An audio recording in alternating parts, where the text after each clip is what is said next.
All right, let me know when you're ready to start, because I'm ready. Go ahead, we're ready. Okay, good evening to the citizens of Bowie. It is now 8:02 p.m.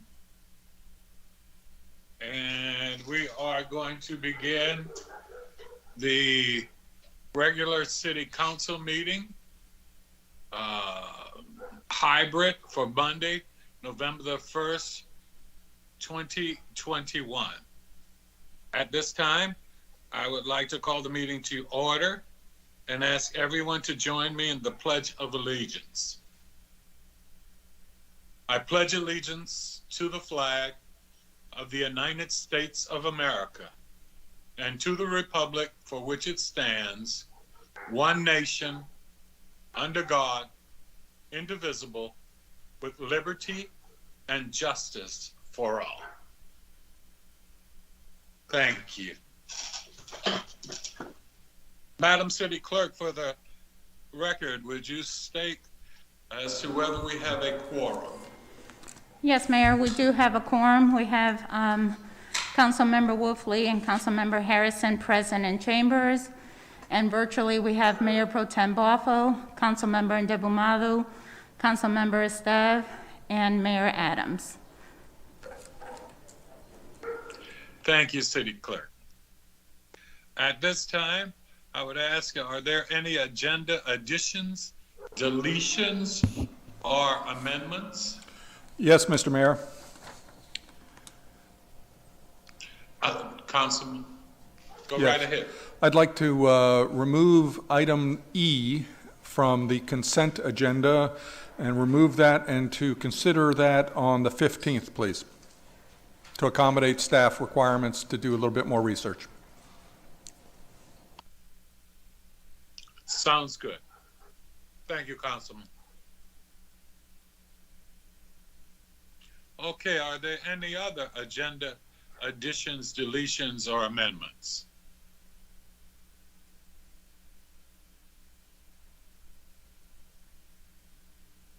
Hearing none, we'll move on to citizens' participation.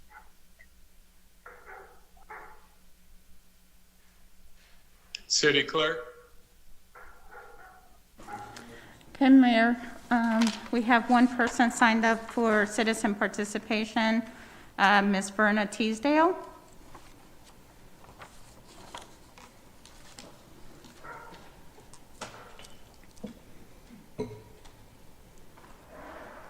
Good evening, Mr. Mayor and council members, Mr. Lott and Good city evening. staff. My name is Verna Good Teasdale, evening to you. and I am here on behalf of the Old Bowie Arts and Heritage Steering Committee to thank you for making the Old Bowie Celebrates Festival possible and providing all of the festival volunteers with certificates of recognition, two of which go to council members, to Mike Esteve and to Roxy Nebabuto as festival volunteers. The success of the festival is the personification of the old adage, it takes a village. In this case, the village included your financial support, the work of the steering committee, the help of council members, and the commitment of the city. The festival was a success on several levels. The people who attended it thoroughly enjoyed it. The entertainers enjoyed themselves and they want to come back. All the vendors that I talked with did well and they want to come back. And the businesses in Old Bowie did very well. I received phone calls from business owners expressing their delight in the festival and how it helped them. I talked with an individual who had a business in Old Bowie, and they said if the vigor and the vitality of Old Bowie are restored, they would bring their business back.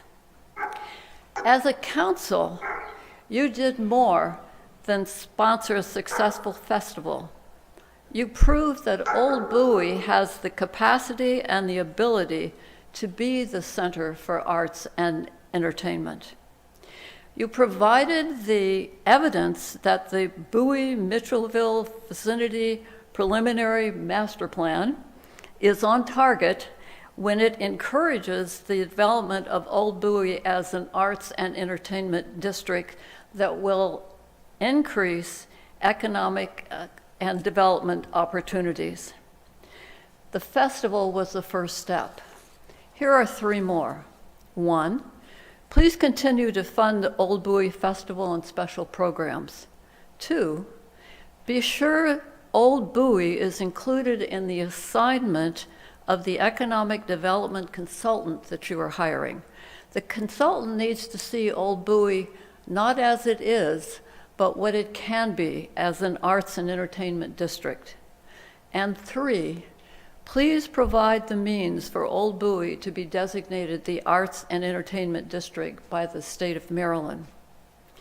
You are in an excellent position to develop what you have begun. You have the ability to restore economic vitality to Old Bowie. Thank you. Thank you very much.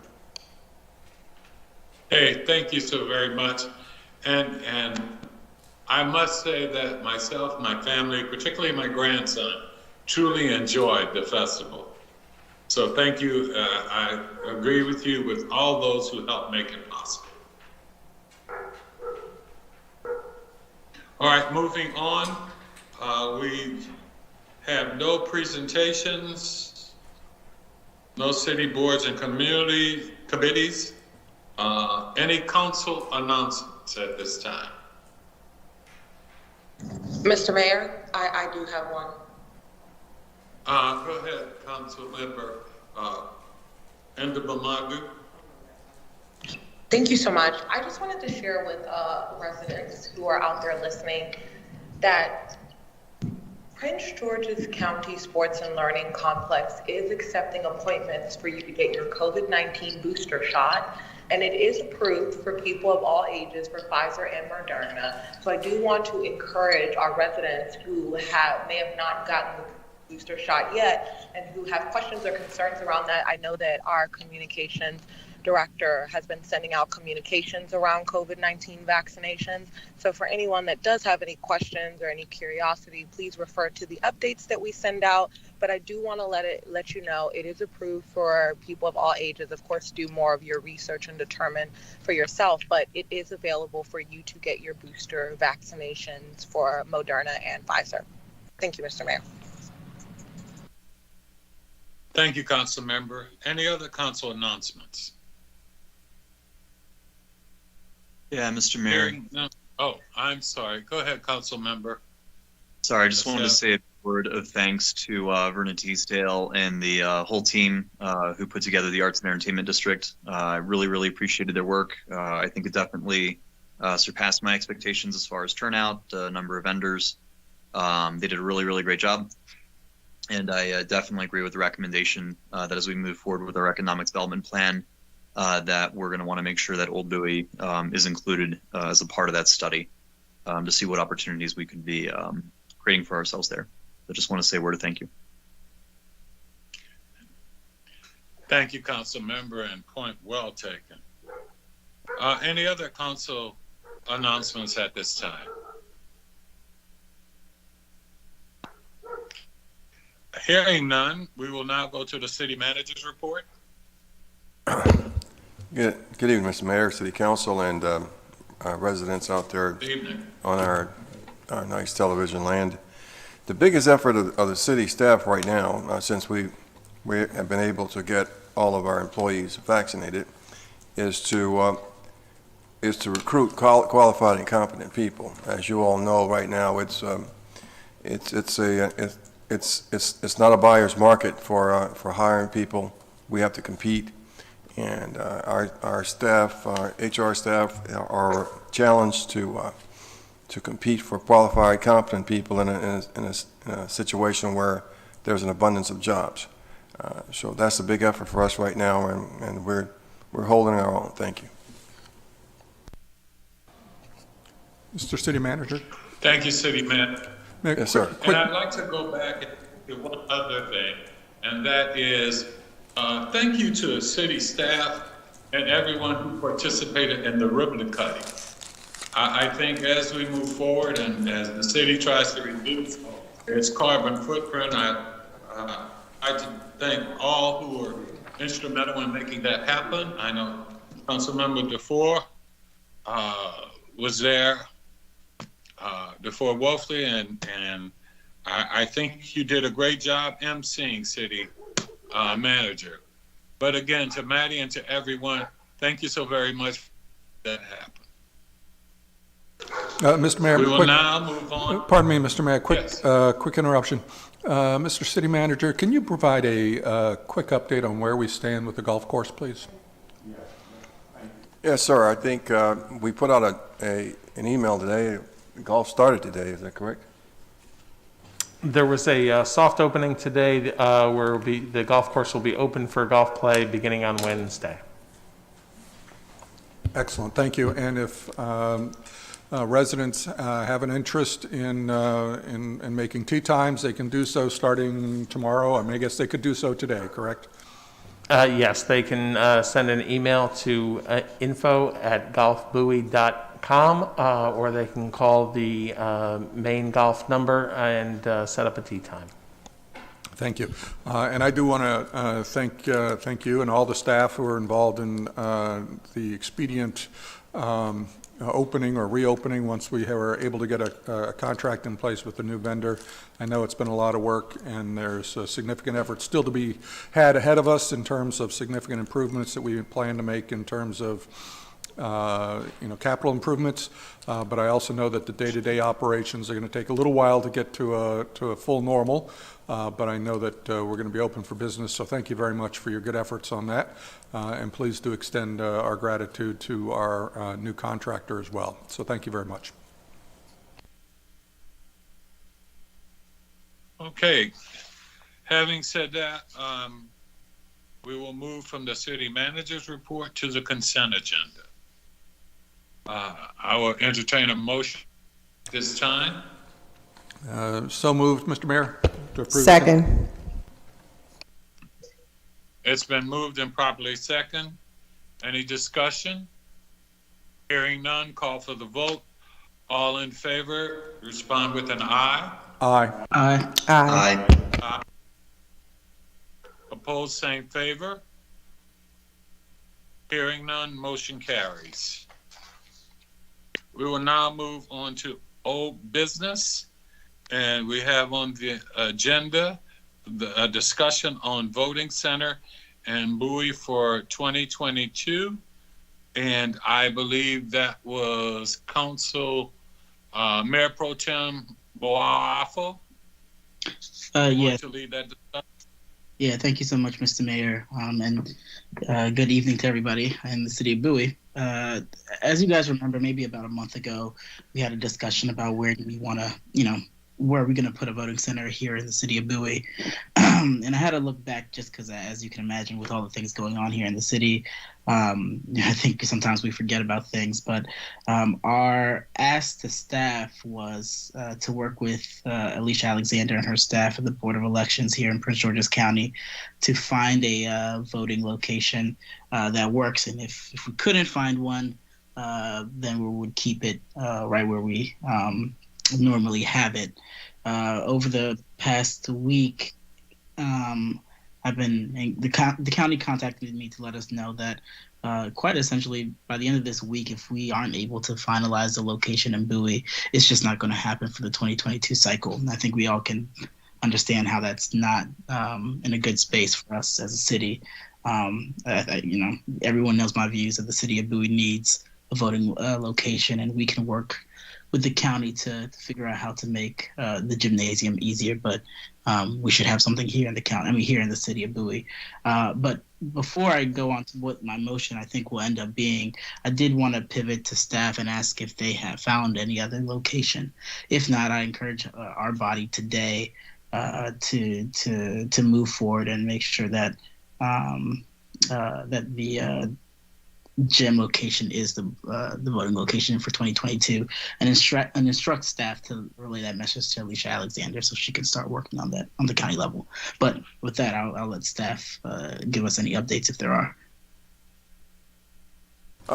Mr. Mayor Pro Tem, we are still working with the county on a location. We haven't finalized anything yet. The county did ask us that if they were able to use the Bowie Community Center near the marketplace, would we give them help them out with parking? And the answer was yes. We'll do what we can to make it easier for them. I mean, I've voted over there before, and when the marketplace was being constructed, that does work. And of course, the library, I voted there too. So, but we, the staff, we're ready to do whatever you like. But we are still working with them, and they did indicate that that they're looking at the Bowie Community Center too. Yeah, thanks for that update, Al. Just to give you some more context and folks out there as well, more context on the community center. I think it's one of their less preferred locations, according to Alicia. So, I mean, with that, I think, again, we need a voting center here in Bowie. I think it's fine for us to use the current one we have. I think we'll have more citizens upset at us that there's no location in Bowie than it being at its usual location. So with that, I'd like to make a motion, Mr. Mayor, just to move staff. Mayor Pro Tem? Oh, yeah. Sorry. Absolutely. This is Councilmember Harrison. Can I just say something before you move forward? Yeah, absolutely. I spoke with thank you, Mr. Mayor. I spoke with the Board of Elections today, and they're fine with the Bowie Community Center. They just know that parking might be an issue, and they wanted to find out if, they could get some additional spaces. They need about 100 spaces open for voting during that time. So just wanted to find out if that was something we could do from city staff. We could talk to the owner of the marketplace and ask him if he could make some available. We could also, mark off certain the street near there for identify parking specifically for that. There are several things we could do in that respect. Right, and I drove over there today, and I mean, it looks like it would be a great place to do that, and there's plenty of areas to go in and come out. And we can certainly help with the flow of traffic and have our Bowie PD do that as well, if that's feasible. Yes, it is. We could coordinate that if that's what you all want. Okay, thank you. So, Mayor Pro Tem, if we could consider the Bowie Community Center, that'd be great.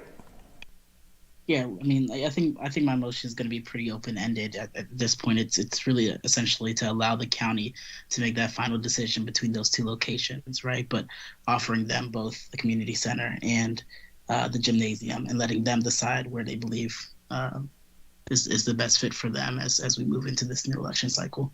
But are there any other questions from members? Quick comment here. I'm not sure that letting them decide between the two is the preferred methodology. I think that the preference should be towards steering towards the community center where it's been in the past. We've had so many problems at the gym, and it looks like we have an alternative that can be worked out here. If we can collaborate with them to help them provide the parking spaces and any additional support from the police force or whatever from our local team here to help them with that last hurdle. Sounds like we have an alternative, and we've long wanted it to be out of the gym. So I would not be in favor of letting them decide between the two. I'd rather move towards making it something that we'll commit to helping on the community center. I agree.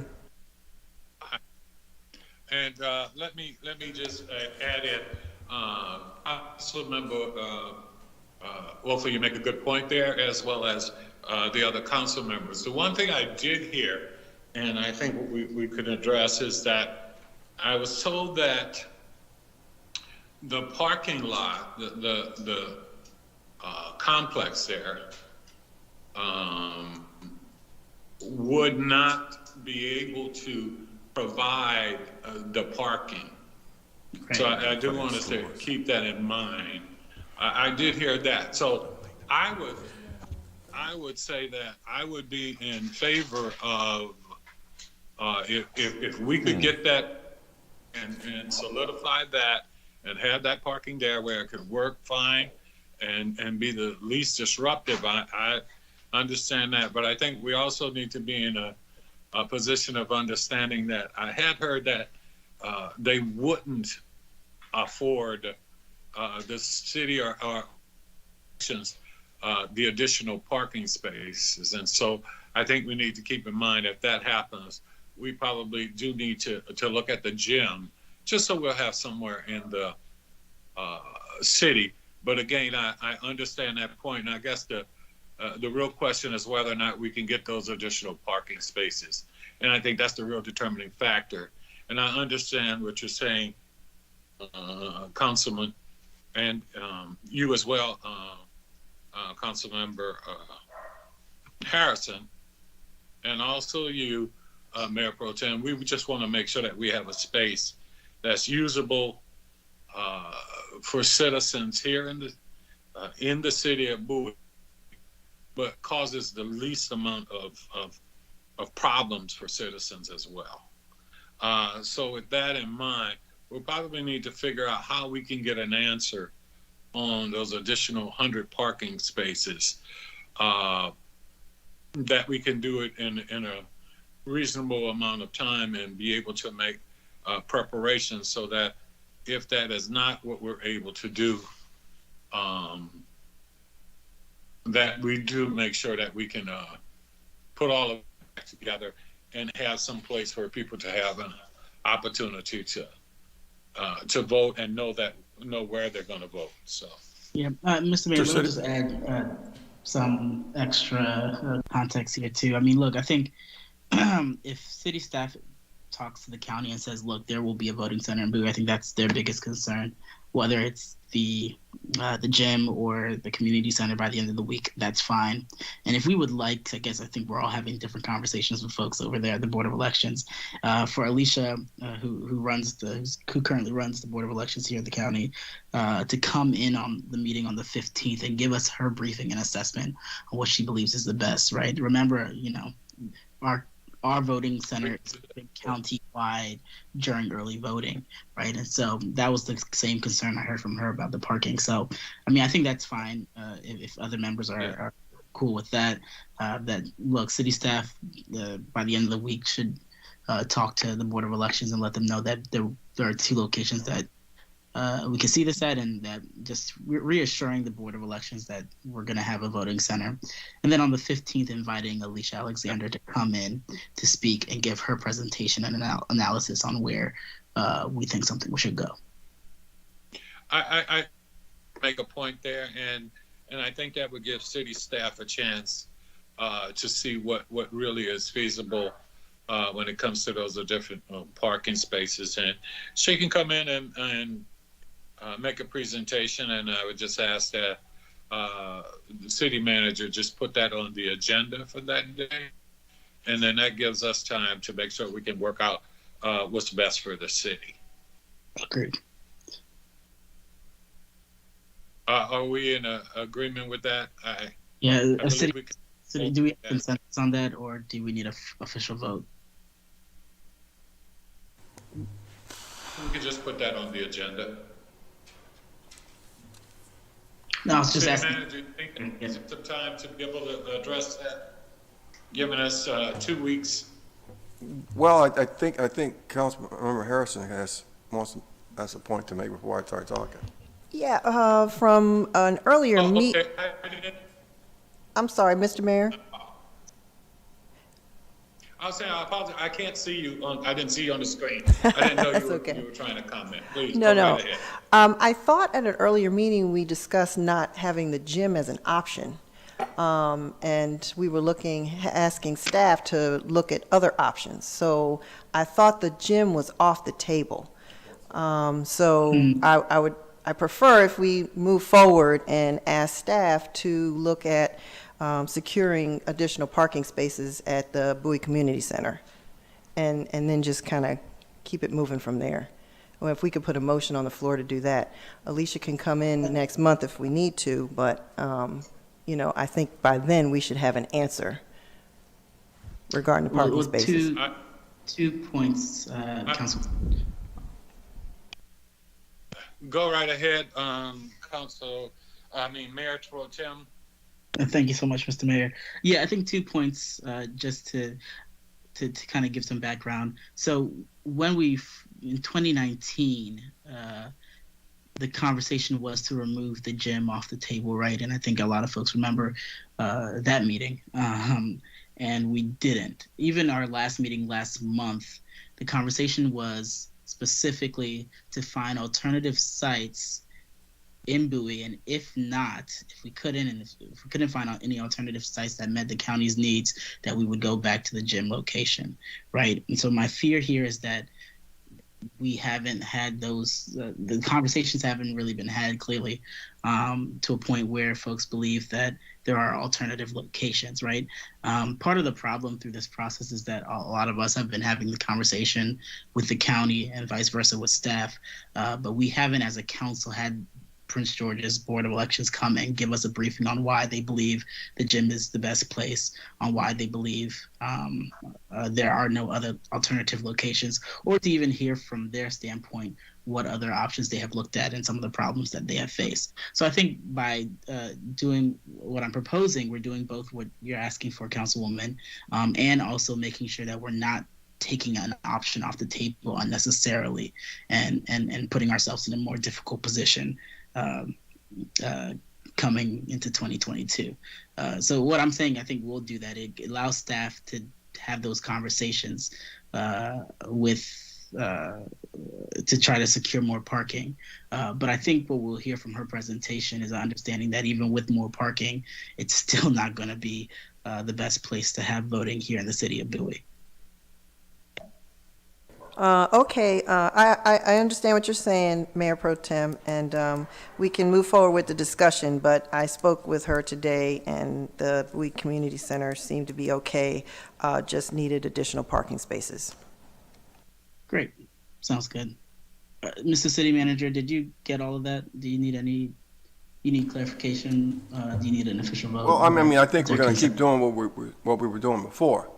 We're working with them, and we will contact the marketplace for them on their behalf, and there is parking.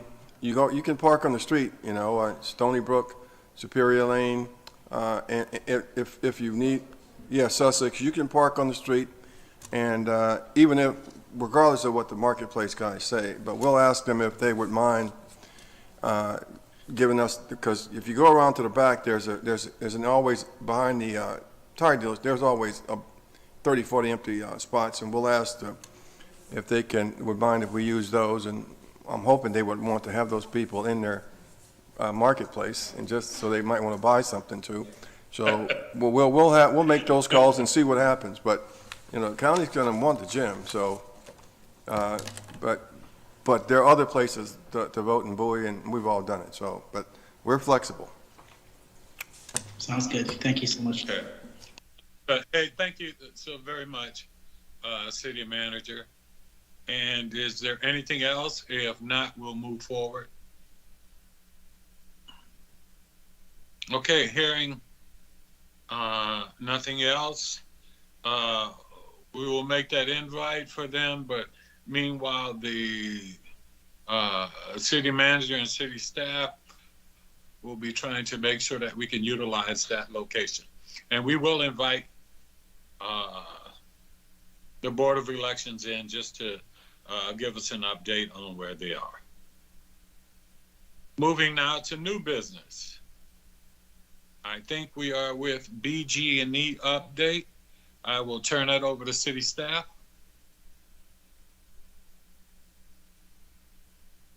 We have Mr. David Wright, who is the External Affairs Manager for BG&E, prepared to give us a powerful briefing here this afternoon. Thank you, sir. Just trying to get you started there, buddy. That's all.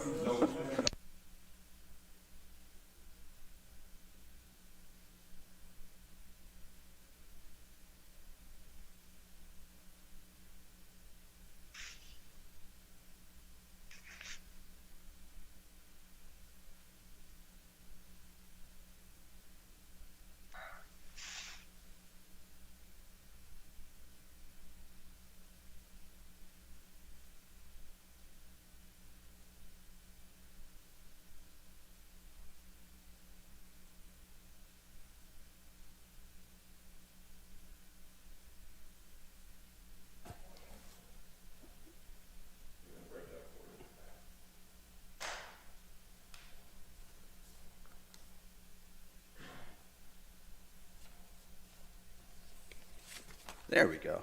Now let's see if I can, now I've got it. Okay, so just real quickly, some information about BGE as a whole. We were founded in 1816.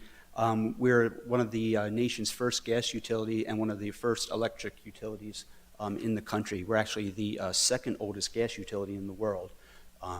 So we're pretty proud of that heritage. Our CEO, Mr. Kareem Kuzami, he took that position, I believe, 1.5 to 2 years ago. So we're really excited to have Kareem on. We have over 3,200 employees that work throughout our service territory, living in here in Maryland and in kind of neighboring states. We serve over 1.3 million electric customers and 680,000 gas customers in kind of that green area that you see in the middle of our map. So we have about 2,300 square miles of our service territory and 800 square miles for gas. From a scale standpoint, we have 1,300 circuit miles in our transmission system, 26,600 circuit miles in distribution, and our gas pipeline system is comprised of about 7,600 miles of main and service. We are the largest provider of electricity service here in the Central Maryland area, again serving 1.25 million customers. We cover the state of Maryland along with our colleagues in Pepco, Potomac Edison, and Delmarva. I'm not going to go through kind of that chart over there, but that will give you kind of a breakdown of our customer bases in the various counties here within Maryland. And I think most important to us really is kind of our dedication to supporting our communities. I'm pretty proud of the way our company kind of stepped forward when kind of the COVID pandemic hit. We really, I think it did a lot to kind of aid not only the health response, but a lot of small business grants and really getting those most impacted businesses kind of, some support structure along with our governmental partners. So, we provided $2.5 million in COVID relief funding in and of itself. Our volunteer effort is pretty strong and robust within the company. You can see that we've spent over 13,000 hours volunteering within our communities. Our grant programs, almost $5.7 million in grant money that we've supported programs with and organizations. About 87% of that has been targeted specifically to diverse populations. So we're very proud of our commitment to an inclusive community base. And personally, BG employees have contributed over $1.2 million in our employee giving programs. So this is the individual contributions to United Way, nonprofits, things of that nature. So very involved in the community, and we're pretty proud of that track record. And just a little bit more about that. Overall, $6.5 million donated towards charitable contributions. We do our emergency responder and safety grants each year. So we give out about 70 of those, comprising $317,000 this past year. And these are grants that go to smaller nonprofit volunteer organizations. It can be volunteer firehouses. It can be first responding organizations. It really does a lot in the community to help purchase equipment or supplies that otherwise might not be available because of constrained budgets. 247 employees have participated in dollars and doers, and this result in $47,000 in grants to nonprofits, and that's a really great program because, as I'm sure you know, a handful of dollars to a lot of these nonprofits can be a huge impact. So we're kind of really proud of that grassroots participation within our community. We have 155 of our employees who participate on boards of directors for various community nonprofits. So again, being involved in that community, getting that feedback makes us a stronger, more responsive company and partner with our communities. Again, 285 nonprofits served through various company sponsorships, And this is particularly great, I think. 25 employees have volunteered over 100+ hours with Big Brothers and Big Sisters in our mentoring program.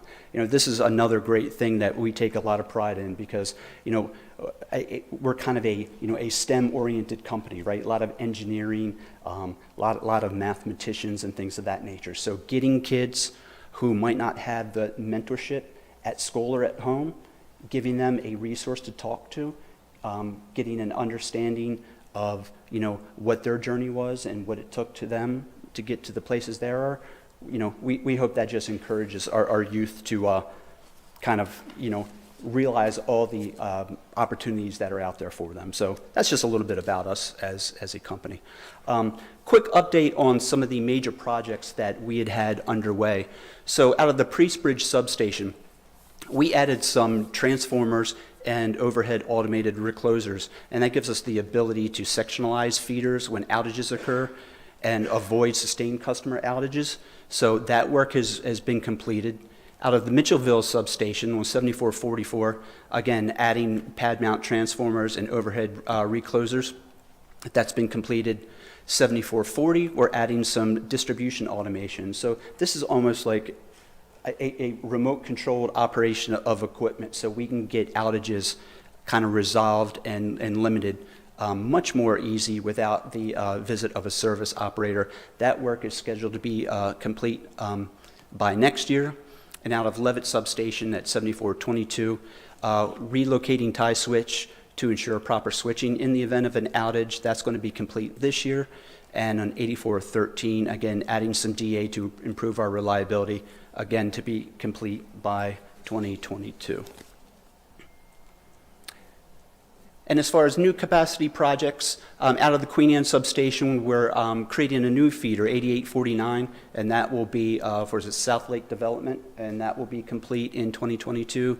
Out of Mitchellville, we're extending 8854 to the Mitchellville feeder, 7445, to eliminate an existing overloaded radial tap. So if you can think about kind of a tree, so one feeder going and branching off into several, that just increases the load on that one and kind of, it starts to create almost a single point of failure scenario. So we're kind of extending another feeder to give us some added capacity in there to avoid that overload situation and putting all the feeders at risk of loss.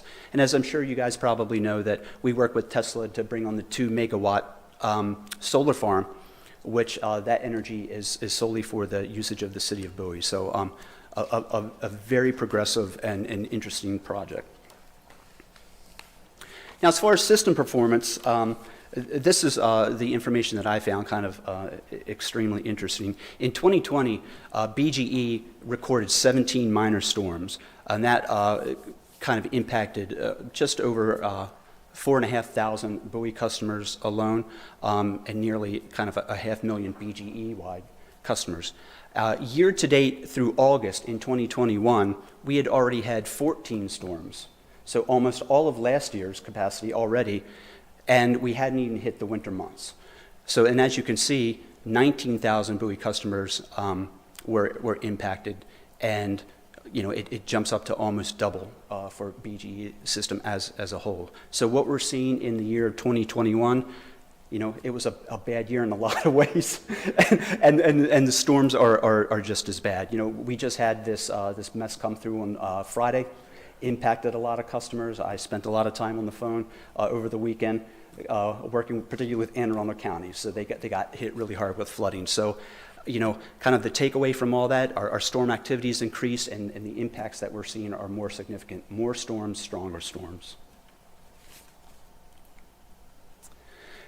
And now we're looking at here from 2020 to 2021, kind of these are the core performance metrics that we track as a company. These are very industry standard sort of kind of metrics. And I'm really going to, and excuse me if you guys have an engineering background, but I'm going to dumb them down because that's the only way I can get my head around them. So that SAFE, I think about that F as frequency, right? So that is a metric that talks about how often someone's power goes out. The SAIDI, that D stands for duration. So when it does go out, how long does it tend to stay out? And then that Katie, it can almost be thought about as a time to restore metric.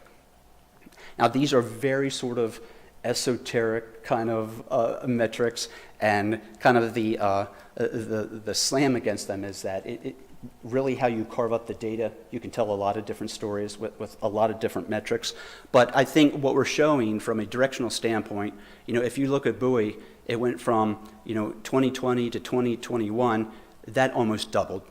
The duration, it more than doubled, and then the time to restore has gotten greater. So again, we're going to see some data about that a little bit further, but just looking at the raw numbers, clearly 2021 had been a rough year for Bowie and our kind of system as a whole.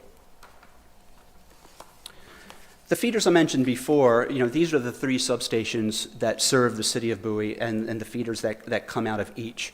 So in this case, the higher the number, the better. That indicates, good performance. I took the liberty under the 2020 column to kind of highlight the ones that were above system average. So that makes sense, right? So that's mathematically about half. One would expect to see that. So half or better, kind of half or maybe below the average. So that seems about right. What I do want to point out, the ones that you see highlighted in orange, those are the feeders that I mentioned a couple of slides ago where we had ongoing reliability work. So some of the ones that are currently underperforming are the very same feeders that we have projects on to increase the reliability of that service. So I think we have the right work on the right feeders. And one other thing I do want to point out, under Mitchellville, that very top one, 7440, you see that performance in 2020 is a 95, a huge drop-off, right? So we have some what we call hotspot trimming activities going on that feeder currently. That's basically a fancy term for out-of-cycle trimming, right? We recognize that there are some impacts likely due to vegetation, so we just do some out-of-cycle trimming. So instead of once every 3 years, we just say, we'll get out there now because something, must be amiss with vegetation. So hopefully that will bring that performance up in 2021. Now, this is the chart that I said, when you think about those metrics. If you look in 2021, that Bowie, now this is the SAFE metric, right? So this is the frequency metric. So Bowie had been doing great, right? It had far less outages than our BGE system as a whole. Well, we get to 2021, and that's kind of flip-flopped. So this excludes really severe weather events. So, hurricanes, the derecho that we had, those really significant. Well, of course, we'd expect to see poor performance during those. But what I thought was to be a good look is that I asked our distribution engineering team to go ahead and then remove what we call MEDs, so major event days. And those are unusually large, impactful weather days. So not quite severe storms, but named storms, emergency declarations, things of that nature.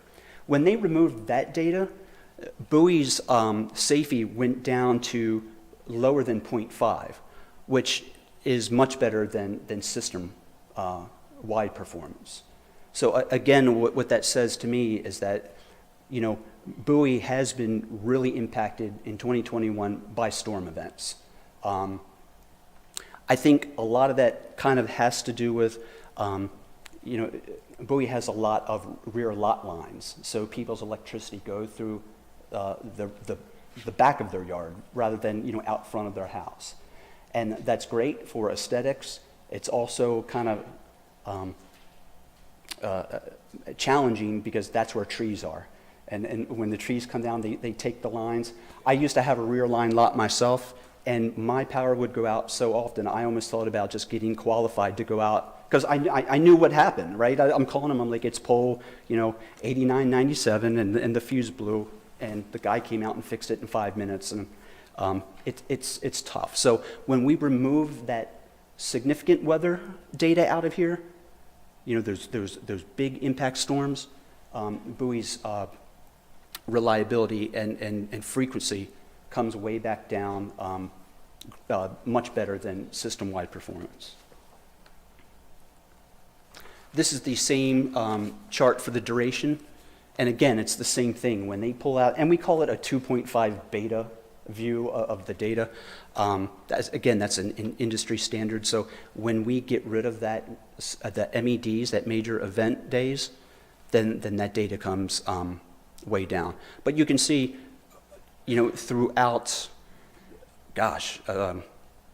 since 2011, so for the past 10 years, Bowie's had better reliability and performance than our system as a whole.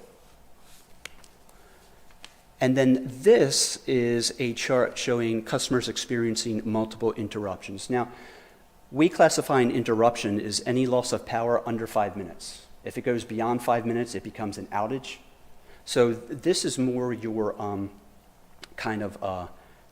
momentary, the power went out a couple minutes, enough to make me reset my microwave, and it comes back on. So what you can see from that is, almost 42.5% of Bowie customers have experienced at least one interruption, but then it drops way off when you get down to 2. So below 15% have experienced 2. So that's sort of indicative of that automated distribution equipment that I talked about that we're putting in. That kind of indicates that it works. It's almost a self-healing system. Things are sensed.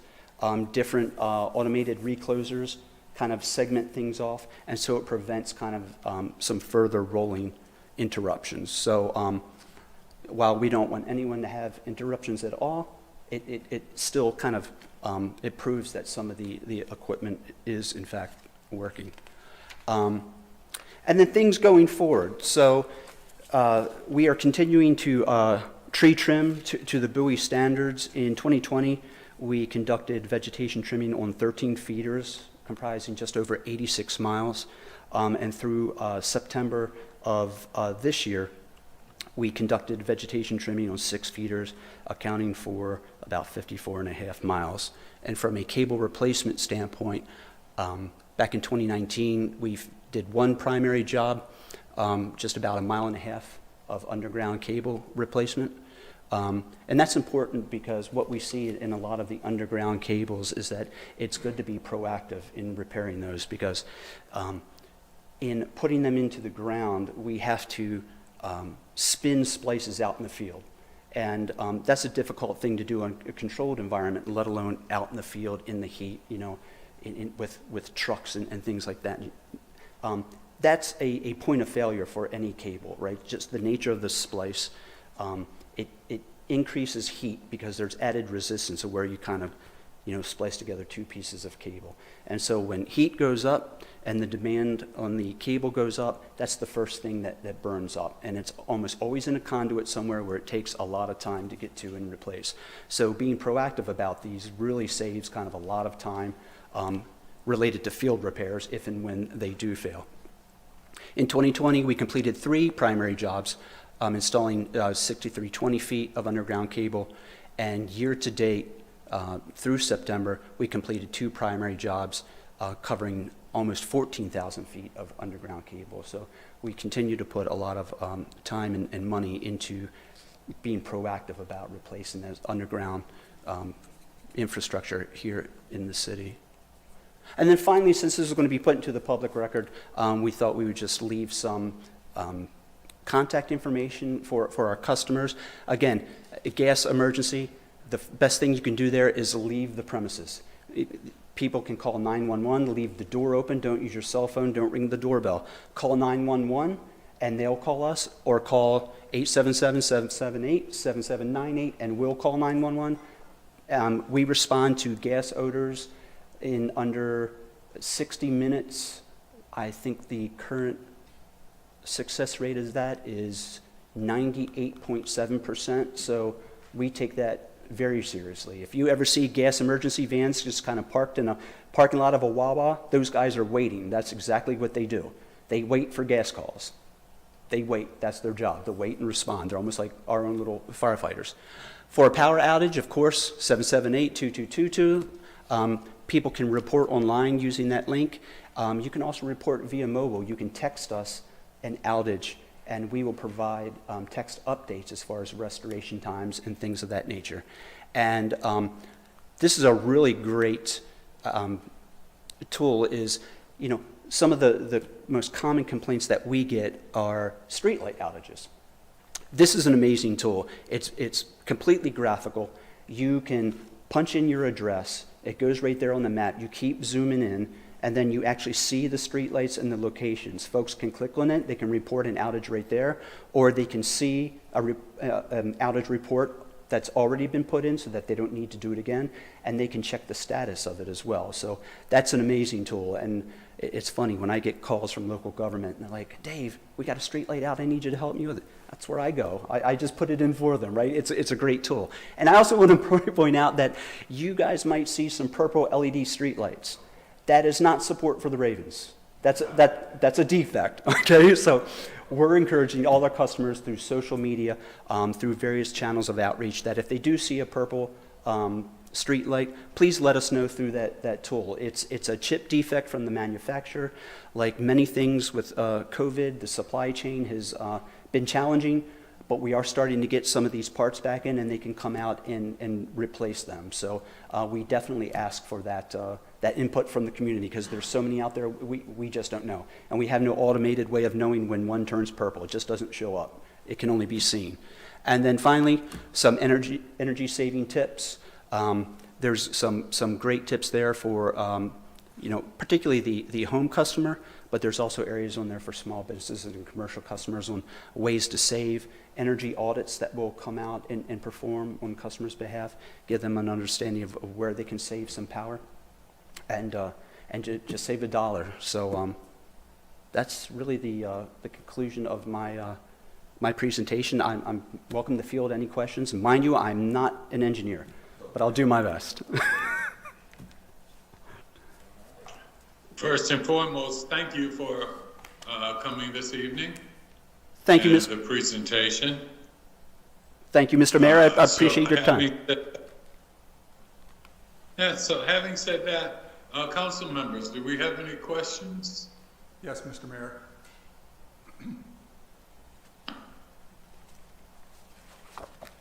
Go right ahead. Thank you, Mr. Mayor. First of all, Dave, thank you again for coming out. Appreciate you spending the time here this evening with us, when I think there are at least a couple of other sports activities on TV that we could be enjoying. Not that I don't want to be here, right? No. But first thing is just I live in a neighborhood which is not served by your streetlights. It's our city, so I've not taken advantage of this tool. Is that a commercial off-the-shelf solution, or is that something you guys created for that streetlight outage? That is a tool we built in-house, yes. Built in. Okay, all right, thank you. A couple of other things. On the Priest Bridge, remind me what areas that serves? Is that is that going to be like Idlewild, Yorktown, Somerset? I believe that's the case.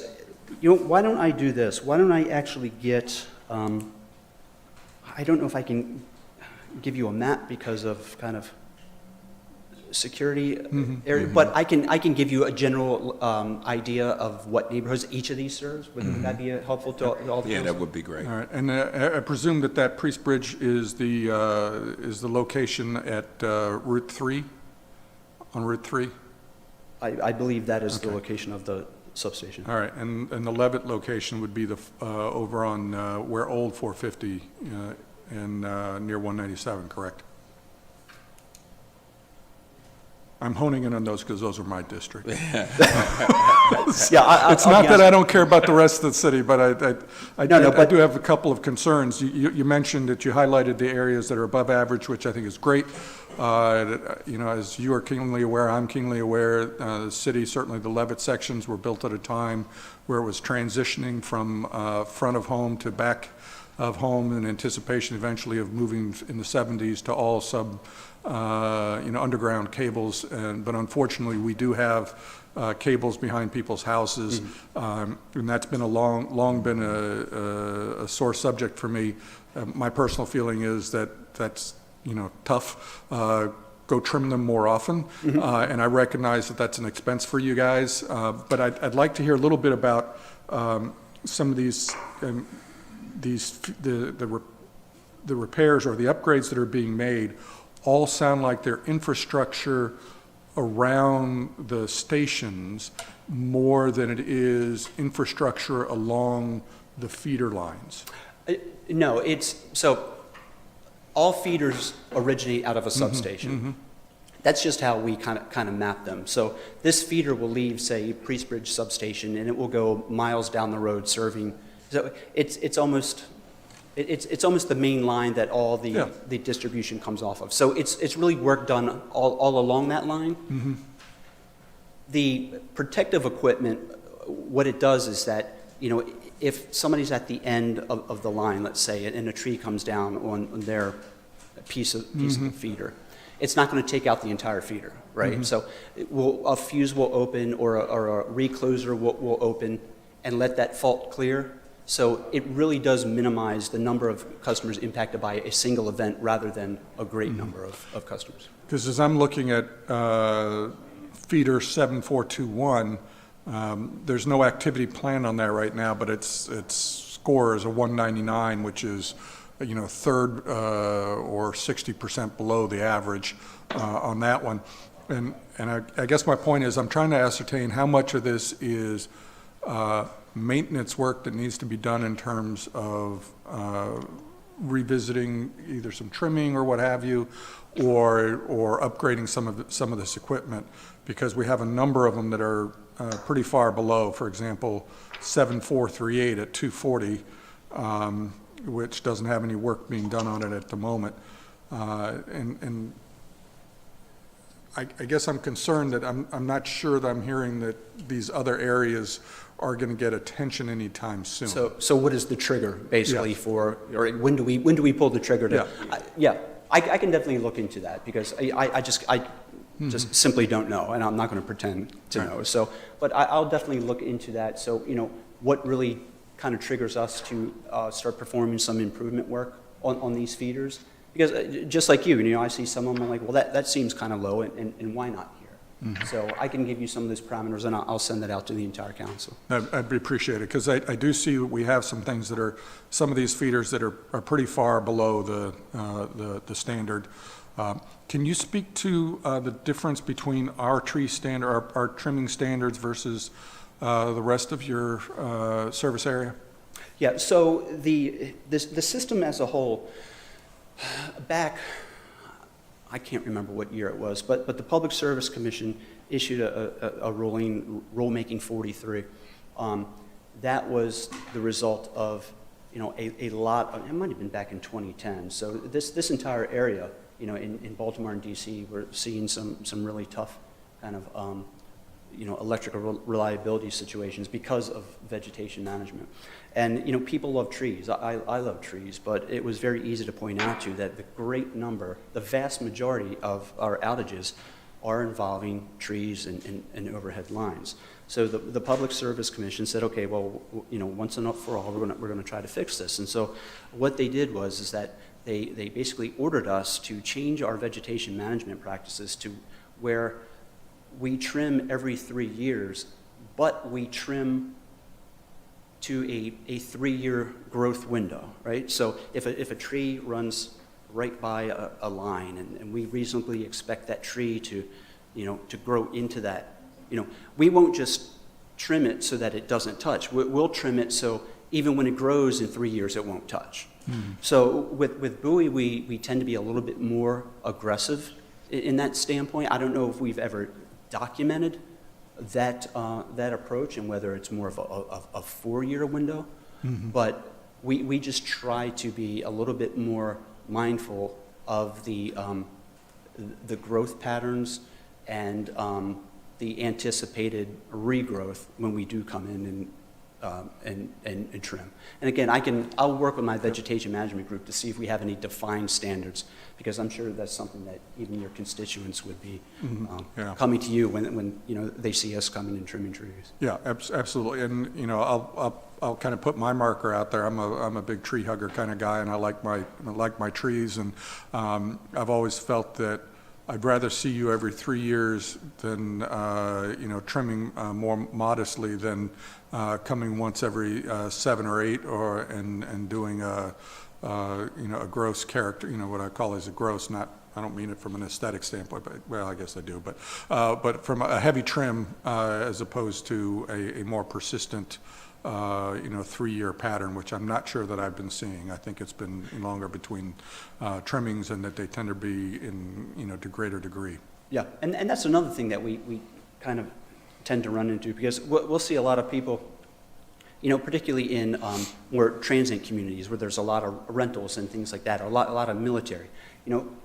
People weren't there 3 years ago when we trimmed, right? So we show up and it looks like we're just really gouging this. We're really just taking it back to where it was, right? So it's definitely perception and expectations that we need to manage. And I know you guys field calls from constituents all the time about this stuff. So I can arm you with that information as well to be able to respond more. Yeah, that would be good. And I'll then kind of lead into my next comment. You had mentioned how good we looked when we removed the significant storms and the weather events. That's, and I don't mean to be a smart aleck, but that's me and my roof, right? Which is, it looks pretty darn good when it's not raining because it's not leaking. Sure.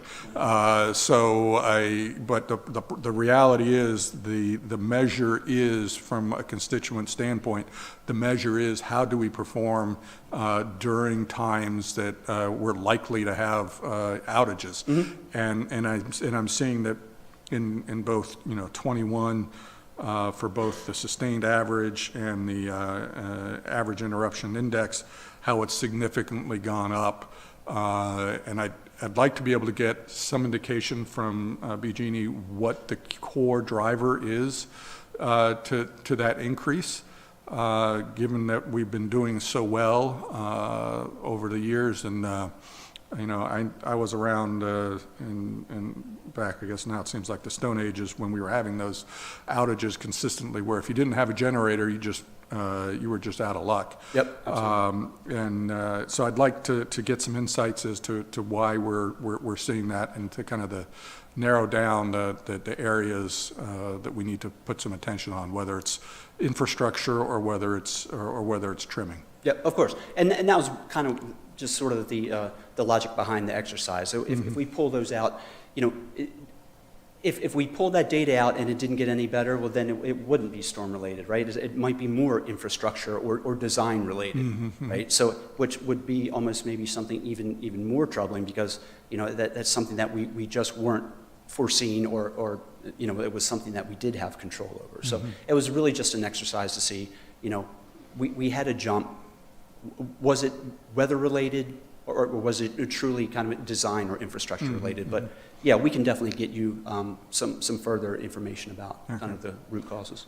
I appreciate that. Thank you very much. I'll look forward to that information and try and get a feel for which communities are served by which feeder. That would be helpful for me. Of course. And then that other information as well. Again, thank you so much for coming in. We certainly do appreciate your collaborative nature. I know that when we have big storms and the like, that you guys are at the ready and doing the best you can.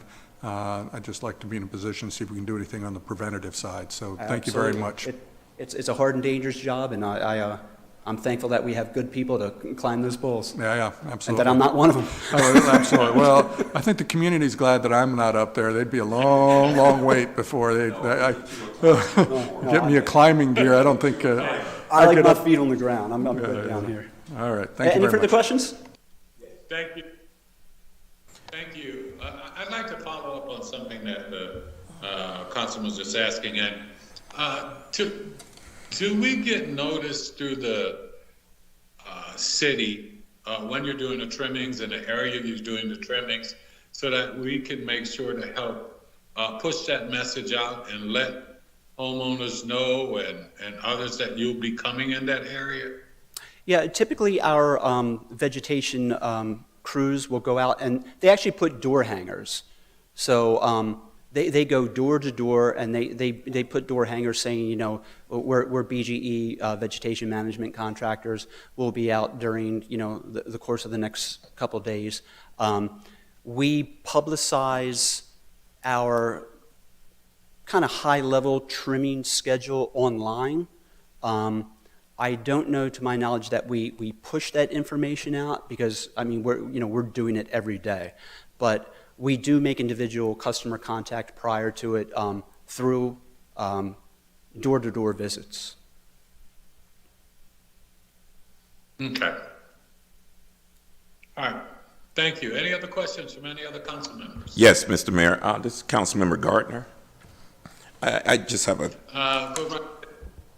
Thank you, Mr. Mayor. I don't have any questions. I just wanted to say, basically, thank you for the number of hours and the hard, dedicated work that you all provided to the residents here in the city of Bowie during the pandemic. We are still in the pandemic, but at the height of the pandemic, I know that there were a number of residents who actually informed me that BG&E actually did offer grant and assistance programs to where residents who were not able to financially meet the cost of their power bill, that BG&E actually kicked in and supported those residents and got them and got the bills paid, or either worked with them in preventing any disconnection of services or discontinuing of services. And I wanted to personally thank you on behalf of the residents here of Bowie and the council in supporting the residents during these very difficult time periods.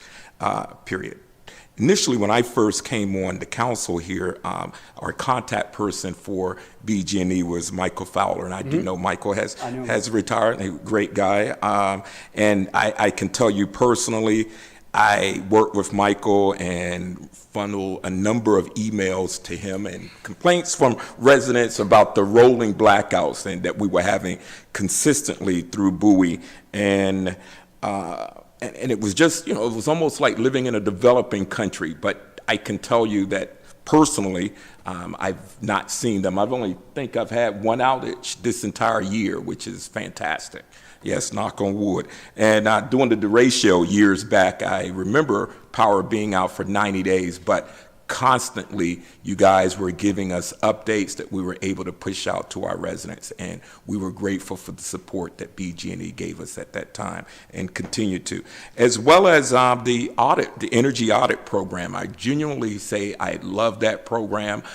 We've been able to provide that to a number of our senior residents here in the city of Bowie to cut costs. I understand that BG&E with a third-party contracting service had individuals show up at our residential homes, appointments made to where they were able to provide shower heads, water drainage things, light bulb suggestions for checking and caulking doors and entrance ways to prevent just the escapage of heat or air to reduce the cost of power. And I just really wanted to say I really am grateful to the corporate partnership that BG&E has entered into with the city of Bowie and its residents. And I just want to say thank you for the support. I was not always a big fan of BG&E, but I want to say that during these difficult times, you guys definitely stepped up, and I'm appreciative of that. Thank you very much for coming out today, Dave. I look forward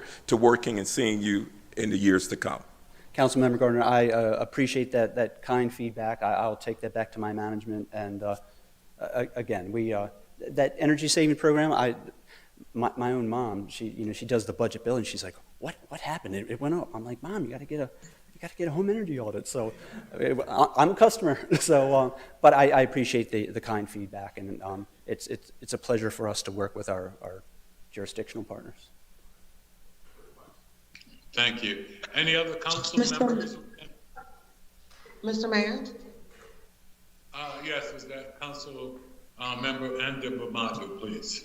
Yes, this is she. Thank you so much, Mr. Mayor. First off, I just want to say thank you so much for coming out and doing the presentation. This is extremely helpful to our residents and our communities. And honestly, BG&E has been a really great partner over the last year, and especially since I've been working. Very responsive, very accommodating, and very much so willing to be a community partner and get down to the bottom of things when something's going wrong. I just want to ask, and I know that we'll continue to work together on this. Specifically in District 4, it seems like over the summer, and I know we talked about this briefly, but over the summer, there were a couple of different outages that had occurred due to some heat waves and things like that. However, what I was hearing from a lot of residents were there were a lot of outages that happened over time that were not attributed to any type of heat waves. They were just sporadic, and they would happen and they would last, and they would try to call into BG&E and they wouldn't receive much information on what was going on, and they would have to wait for their electricity or things to come back on. So my ask is there a way that we can work together to have better communication for the residents in scenarios like that, and also a way to investigate when things like that, a better way to investigate when things like that consistently happen and the feedback consistently comes from the community? And if you look at applications like Nextdoor or other forums, you'll see there are a lot of comments, and that tends to be a very trending topic, specifically in District 4, and I know a little bit of District 3 as well. So I just want to see how we can work together to make that a little better and figure out what might be consistently causing those problems, to kind of keep more documented experiences, so that if something is going wrong, we have experiences and examples to immediately point to, as opposed to, residents sitting not knowing what's going on and being in a frenzy because they don't understand when their electricity is coming back and they can't get through to BG&E because the 1-800 number is not transferring them to someone.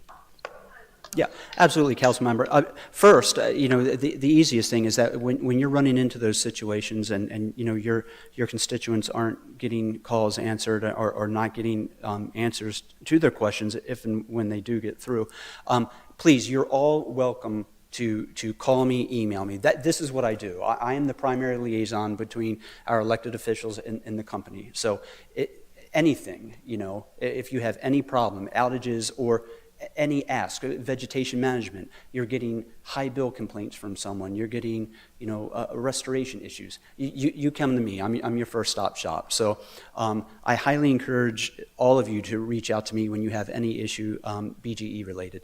As to the second part, so clearly I have some kind of reliability homework to take back to our distribution engineering team.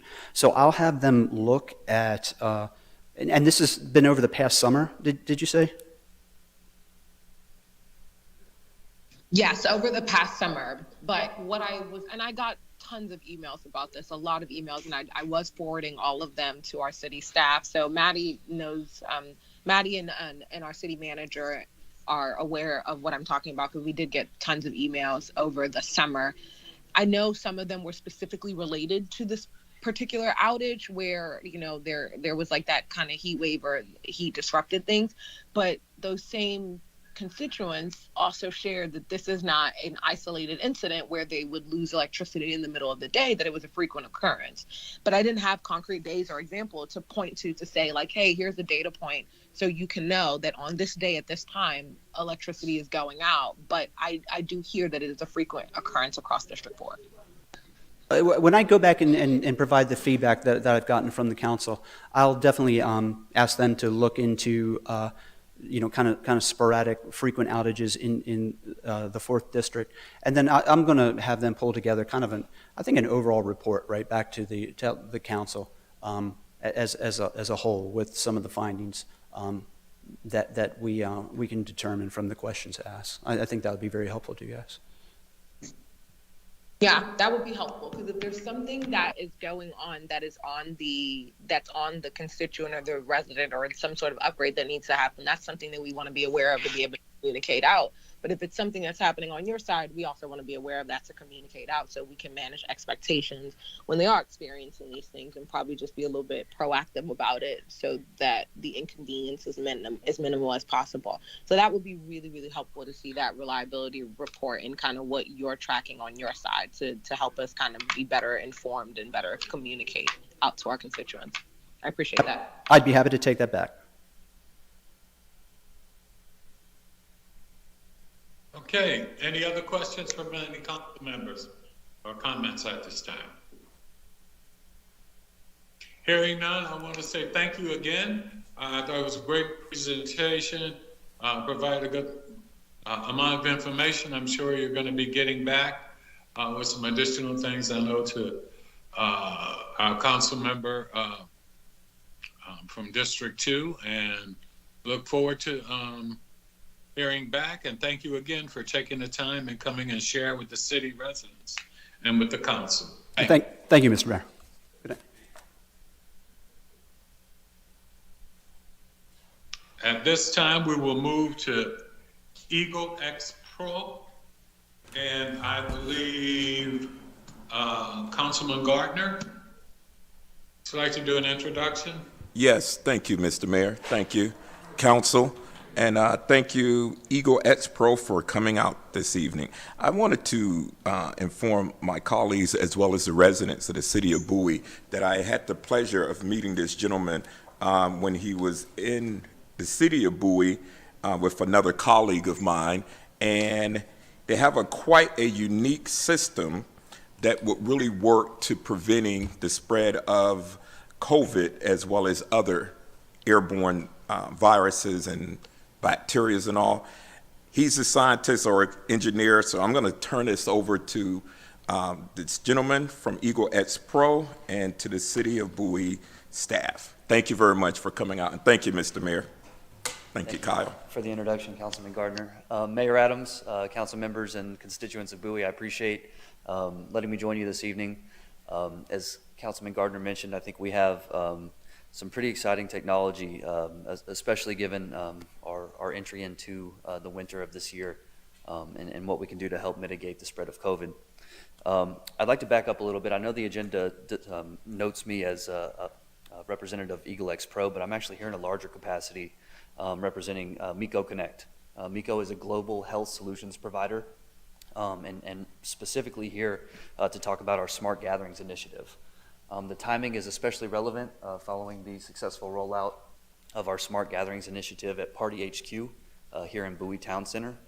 We had a great demonstration of our technology at a gathering, a Halloween party that had a number of families and from all ages, children to older relatives, and we're able to successfully roll out our Smart Gatherings there at that location.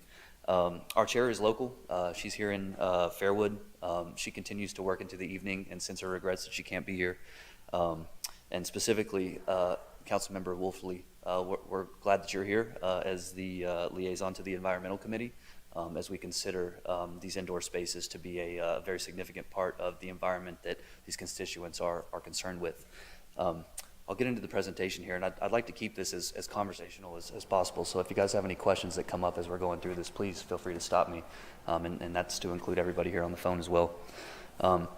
As Councilman Gardner introduced me, I'm here from Eagle X Pro, and we have a bipolar ionization technology that's going to help mitigate the risk of any spread of COVID, but beyond COVID, it helps to serve all indoor air to rid your air from any pathogens, whether that's a bacteria, a virus, mold, fungus, or any other things that cause respiratory issues. Obviously, most specific to COVID-19 right now, again, as we move into winter, but we also are a good remediation for H1N1 and the flu and those other illnesses that seem to come about this time of year. I'll skip to kind of the more important parts of this presentation. Really what we're trying to do here is reinvigorate the indoor air with the ions that are found naturally occurring in nature. So if you were to go across the globe, you would find different levels of ionization in the air depending on where you're standing. The highest level of ionization in the air would be out in the middle of the ocean. As you start to move inland, that number tapers off. And the ion count is relevant for a number of reasons. But first and foremost is this is nature's way to keep the spread of bacteria and virus at bay. And so you can understand the importance of having these ions present in your indoor air once you realize what they do to keep those pathogens at bay. And as you can see here, the number quickly tapers off from that 50,000 ions per cubic centimeter as you move inland, and especially into indoor spaces where you're constantly recycling your air. And you have human populations bringing potential contagion into your rooms. You might have an infected person or sick person come inside to a room that might have just been cleaned and wiped down, but the minute that they start speaking or sneezing or coughing, that room becomes contaminated. And so as you start to reintroduce these ions back into your air, they serve as a proactive defense mechanism against any of those pathogens that might be in the air or on the surfaces in your rooms. And so our goal is to raise the ambient ionization level of any indoor space to 2,500 ions per cubic centimeter, and that's what our technology does. Our technology sits inside of your HVAC system and distributes these ions through the airflow of your ductwork. It's a pretty quick installation, and the reason we're here, or the reason I'm here this evening, is to petition the City Council to allow us to donate some of this technology to install here at City Hall to be able to serve as an example to different constituents and businesses around town to show that not only is the City of Bowie doing everything that they can to protect constituents, but also serve as an example of how best we can leverage the technology that we have at our expense to be able to keep everybody safe. As I've mentioned, our technology is able to address a number of different pathogens that are found in your indoor air. I think front of mind for most people is obviously the SARS-CoV-2 virus, and we have plenty of testing to show our efficacy to be able to neutralize the virus, again, both in the air and on surfaces in your environments. This is just a quick list to show the different bacteria, fungus, mold, and viruses that we have shown a pretty healthy neutralization rate against. I won't spend too much time here, but if there are any questions about these, I'm happy to field them. To talk a little bit about the actual mechanism of this technology and how this technology cleans your air. You can see in my hand, I've got one of the devices that we would be installing inside of the HVAC system. It's a very lightweight chip. It's solid state. It's powered from the electricity that runs your HVAC system already. This unit is producing a very high density of positive and negative oxygen ions, so O positive and O negative ions. When these ions are produced from our equipment, they interact with the moisture that's in your air. So the H2O from the moisture in your air combines with these oxygen ions to create the hydroperoxide H2O2. Now this is very similar to the hydrogen peroxide you've used your whole life to disinfect cuts or maybe clean off fruits and vegetables. The difference is this is the gaseous form. And keep in mind, everything that we're doing here with this technology is mimicking what's already happening in nature. We're not introducing anything into your airstream that's not already existing in nature. So looking back at the previous slide that showed that 50,000 ions per cubic centimeter, we're not even coming close to the amount of ions you'd be exposed to sitting on the beach, but what we're trying to do is get your air back to a level of quality that you would find in a rural area. So anyhow, our units produce these ions. They combine with the moisture in your air to create that H2O2. That H2O2 is going to be attracted to any pathogen that's in your air, and what happens is that H2O2 clusters around the exterior of that pathogen. Upon contact, removes the hydrogen from that living organic pathogen, whatever it may be. And when the hydrogen is removed from that organic material, it breaks down the protective protein casing, keeping that virus alive or keeping that bacteria alive, and renders it harmless. And so this is a continuous process. This is a process that is safe to do when you have people in the room, and we actually see physiological benefits for humans being exposed to higher levels of ionization. It's the reason you feel good after you go take a walk in the woods, or the reason you feel good after you sit on the beach, is that exposure to these ions does things to our bodies that are beneficial on top of cleaning your air and pulling these pathogens from your air. So there's a lot of benefit to be realized from this technology. And again, we had a great deployment of this technology over at Party HQ in Bowie Town Center. So I would highly suggest that you guys go take a look and experience that fresh air as you walk into that building. I've got an example of one of our units in our hand and another one on the screen. I could get into the details here of how many of our chips it would take to treat a certain volume of air. But again, I'm here to petition the City Council to see if there's a portion of City Hall that we could donate units for a demonstration of this technology, whether it's this chamber where you often have constituents coming in and gathering in mass, or if there's a meeting hall or somewhere else in the city hall that might be more appropriate for an installation, we'd be happy to talk to your facilities manager or city manager lot to figure out where would be a good place to install this technology. There's always questions about the safety of these kinds of products, and believe you me, we've jumped through all the hoops to get all of the necessary requirements to be able to bring a safe and healthy solution to the public. Our technology produces no ozone, which has been a consideration for bipolar ionization technologies of the past. That's shown by our UL certifications here, and we have a number of other various product approvals to show the safety and quality of our product. Included in your packet that the council members here in the room are able to thumb through is a little bit of an explanation about how the technology works in general, and some of the pathogens that we're able to treat. And I'll leave those behind for you to peruse. And my contact information is written on the front of there if you guys have any questions that might come up later on in the evening or as you continue to look through the material. But again, as the city of Bowie continues its efforts to protect their constituents from the spread of COVID, and especially as we move into these winter months, I think we have a great opportunity to serve as a leader in the area for these smart gatherings and MECO's smart gathering initiatives, both in instrumentalities of the government, like City Hall, as well as organizations and private businesses or nonprofits in the area. One small thing to note, and a really exciting note, is that we are able to work with FEMA to get 100% reimbursement for the cost of our equipment and installation of our equipment through the end of this year. FEMA's working with us to make sure that we can get this technology out in front of as many people as possible. So if there is consensus across the board with council members and anyone else, we would love to get this technology in place for you guys and the constituents of Bowie. Are there any questions that I can help answer at this time?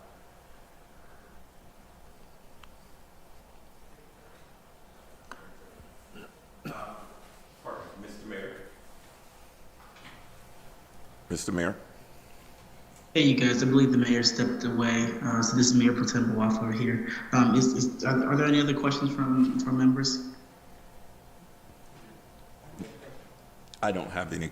He was very thorough in what he presented. Yeah. Sounds great. And I think that's great. City staff, do you guys have any other questions? Well, we have a lot of them.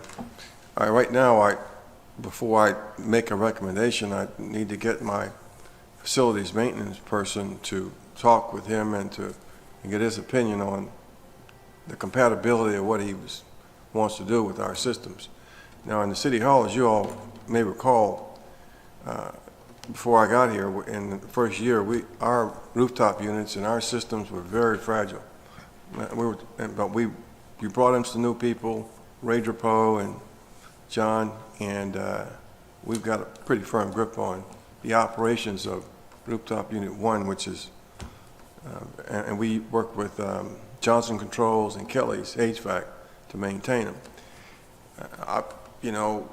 Unless there's a rush, Ray is out with, I think, with a shoulder operation. He'll be back in a couple of weeks. If we could connect Mr. Grasser with Ray, and so that I can get an opinion on whether this is compatible with our system. Now, as you all know, we have acquired as many as 15 portable air cleaning units, and they're all over the City Hall and elsewhere.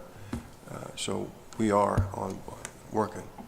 Now, I have a question. So you're proposing to donate what to us to use, just for the record? So it would be any number of these systems, and I would work with your facility management team to figure out how many of our units it would take to treat the volume of air for whatever space that they deem would be appropriate. And to your point, you said you had a number of standalone air units as well. We have rooftop units up on our roof, 1 and 2. Okay. Which are very sensitive. Sure. Very sensitive. I think I can put your mind at ease. We've had, we can retrofit into any HVAC system, whether it's a rooftop unit, package unit, or maybe even a smaller standalone. And we've installed in a number of buildings across the board, from schools to hospitals to assisted living facilities, housing complexes, all of which have incredibly archaic systems to brand new HVAC systems. Ours is 12, 15 years old, so if I might, what's in it, why would you do this? What's in it for you all? I mean, what would you want from us if we install this? We'd really like to just join in communication to the constituents of Bowie and the surrounding areas to show, number one, we have this technology that can help protect you from the spread of the virus, but number two, to show that the city of Bowie is doing what they can to protect their constituents and serve as a kind of a teaching point to allow business owners in the area or leaders in the area to come in and see, okay, this is how it's installed, this is how it works, this is what the air feels like in a room that has this technology, and serve as a peace of mind, really, to anyone who might be coming in and out of City Hall. Well, I mean, if the council wants to participate, I would need a couple of weeks to get Ray, our maintenance guy, back from, he's having some surgery, but get him back on duty so I could connect him with him, and then we can come back in December and say yes or no. Sure.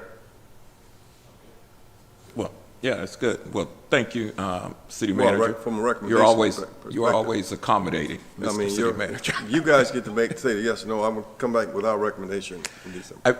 I was also in thinking of this initially. Of course, I'm thinking of City Hall, the building, and the chambers here. But I'm also looking at like our gymnasium, our senior center, Ken Hill, sure. Our Ken Hill building, definitely our seniors, because we want our seniors to feel safe in the center as things begin to reopen, and having this technology when I was made aware of it. I thought it was incredible with the ease of being able to deploy this, and then my not knowing all about technologies and engineering, I assumed then we would work closely with Mr. Glasser and the firm, and then, of course, with our city staff and making it.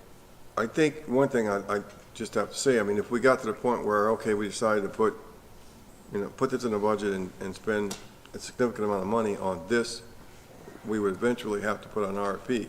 Okay. Because of public funds, right? Yes. Just so, I mean, if this is what you all approve in next year's budget or something like that. Okay. All right. All right. Thank you, City Manager. So I guess then with the support of my colleagues and the mayor, we would then direct staff to working with Mr. Glasser and Eagle Pro to deploying their service and system within our spaces here. Voluntarily to us. Yes, voluntarily to us. Yes, sir, Mr. City Manager. Okay. Looking out for the fund balance, that's all I know, we got to keep a lookout on the money, Mr. Manager. We're always keeping a lookout on the money. Well, and safety of our residents. We have a really sharp. I saw Verna in the audience gesture her head. We're a really sharp facilities maintenance person in Radio Pro. He's out right now, but he'll be back in a couple of weeks, I suspect, and then we'll connect him with you, and hopefully we can come back to you all in December the 1st and talk about it, any collaboration. Thank you, Mr. City Manager. Thank you, Kyle, Mr. Glasser, for coming out this evening and working and providing this information to the council on behalf of the city of Bowie residents. Thank you very much. Thank you so much. Thank you all. Hey, thank you very much. Appreciate you coming out. Yes. Thank you, Mayor. We always like guests.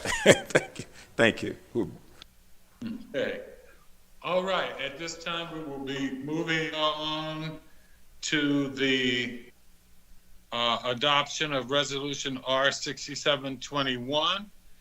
And I believe we will turn it over to city staff, and I believe Mr. Jesse Buggs is here. Not Mr. Buggs, but we saved the best for last. Mr. George Jones is going to be presenting this to us, and he's ready to go. Go ahead, George. Good evening, Mayor and City Council. All right, thank you. And City Council members, good evening to you all and residents. Again, I'm George Jones. I'm the Grants Manager, and I'm here tonight to present to you for your approval the Consolidated Annual Performance and Evaluation Report, also called the CAPER, for fiscal year 2021. This report is for the third year of our 5-year plan required by the Department of Housing and Community Development, our community development block program. This annual report identifies our expenditures and program achievements for the fiscal year ending June 30th, 2021. For fiscal year 2021, the grant funding amount was twofold. There was our normal entitlement amount, which was $198,618, and then we also received CARES Act funding in the amount of $326,825. The report outlines all the statutory requirements and the programs and activities that have taken place during the fiscal year. And I'll share with you briefly some of those programs. The first program was the Single Family Housing Rehabilitation Program. We approved 12 new applicants during to participate in the program during the year, and we completed 11 energy efficiency upgrades. This program is designed for low, moderate income residents and seeks to attract seniors, teachers, first responders, veterans, and disabled homeowners within the city. We also conducted fair housing training, and due to the COVID-19 pandemic, we had to modify our training, and the training was held online. During April's Fair Housing Month, an online training was conducted by Mr. Emmanuel Ochoa of the Ochoa Urban Collective on fair housing laws, rights, and organizations throughout the area that can assist with fair housing violations. The city also provides this fair housing information on our website online on an ongoing basis throughout the year. We also conducted a workforce development training program for residents ages from 15 to 25. This was, again, done online due to the COVID-19 pandemic, and we serviced 28 residents between the ages of 15 to 17 and 10 residents between the ages of 18 to 25. Our CARES Act funding, which again was the $326,825, we did 3 different types of programs with that funding. The first was a emergency food assistance.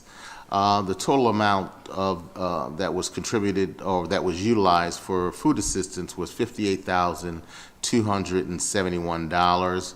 We conducted 9 food giveaway events. We serviced 2,790 residents. A total of a little over 2,500 bags were distributed, bags of non-perishable food was distributed. And we also had almost 170 volunteers participated with us in the food giveaway and assisted with the distribution. The grants office also distributed over $3,000 worth of prepared meals to needy Bowie families, and we presented $2,000 in Safeway gift cards to 20 Bowie families as well. We also purchased personal protective equipment in the amount of a little over $5,000. These purchases were made to support the food distribution program and our ongoing efforts to service the needs of the communities, specifically the homeless and others in need. And we also did emergency rental assistance during the course of the year. That program funding amount with the HUD money was $263,482. We contracted with Housing Initiative Partnership to administer the program, and 121 Bowie residents were awarded assistance through this program. In addition, we received CARES Act funding, the city received CARES Act funding from Prince George's County. And that amount was $106,400. And that money was used for emergency rental assistance in addition to the money that we received through our HUD CARES Act allotment. And we were able to service or award an additional 29 renters with emergency rental assistance during the course of the year. That being said, and having satisfactorily completed all the requirements, inclusive of public hearings, advertising, community outreach, we ask that you approve Resolution R6721, the Consolidated Annual Performance and Evaluation Report for fiscal year 21, so that we may submit this report to HUD for their review and approval. Thank you. Okay. At this time, I would like to open this up as a public hearing. Do we have any comments at this time? City Clerk. No, Mayor, we had no one signed up for any comments for this item. Okay, so we will now consider and close the public hearing at this time. Okay, any questions? Do we have a motion? A couple, if I may, Mr. Mayor, question? Go right ahead. Thank you. Please, Councilman. Thank you. So what my understanding based on quick review is the 198,000 is essentially kind of the baseline of what we typically get from year to year. Is that correct? Yes, that is correct. Okay. So the ancillary 300,000, that came to us through the county, correct? Did we need to be part of the CDBG program to get that? No, the $326,000, that came directly from HUD under the CARES Act funding. Okay, but through the county or No, directly to us? No, that was directly awarded to the city. All right. So this is a broader question, and I don't know that we'll get an answer this evening, and it may involve our finance people. But I do believe there was some discussion about the funding that we got or what we didn't get in comparison to other jurisdictions from some of the COVID relief funds that we actually ended up in a lower category because of the fact that we actually had this type of program. Is that correct? Yes, this makes us an entitlement community, and with the distribution of that funds, if you weren't an entitlement community, we had to compete with cities that had such a greater need as it relates to poverty that we ended up on the lower end of the stick. Now those cities who were not got significantly more money and were paid as it appeared from a different pot and was less competitive. It was just based on their population and size and budgets and that sort of thing. And is in Hinesville getting $18 million as opposed to us getting $4 million. All right. So at some point, and as I said, I'm not sure that now is the time to do it, but I'd kind of put this out for consideration and kind of for cogitating over at some point, is the value that we get from being a part of this program and what the limitations might be for us in this sort of kind of path forward. I don't know if this, obviously the COVID is not a repeatable, or we hope it's not a repeatable, a repeating circumstance, but I am a little concerned that if we're missing out on millions and millions, 4 or 5 times what we're getting as opposed to the alternative, for what amounts to just a couple $100,000 in year-to-year benefit. There may be some value in us revisiting how we participate, or if we participate, I don't know. There's a lot of good that comes out of this. I've been there for the food drives, and I know the benefit and the value it provides to our community. But from a fiscal standpoint, I'd like to put that out there as something to think about from a strategy standpoint for the city. Well, we could certainly take a look at the cost benefits associated with this program, and be prepared to talk about that, during the budget process, or if that's pursuing. That's a good idea. Thank you. Much appreciated. Thank you. Otherwise, in general, I was looking through, and thank you very much. I know I was out for one of the events for the food distribution. That went very well, and I thank the staff that participated in that event and all the others, which I wasn't a part of, and members of the community, and there was a large contingent of Bowie High School students that helped in that endeavor, and there's a lot of good stuff that goes on with this. So I think this is really good thing for the city. So thank you very much for the good work. Thank you. Any other comments from questions from any other the council members at this time? Hearing none, I will entertain a motion.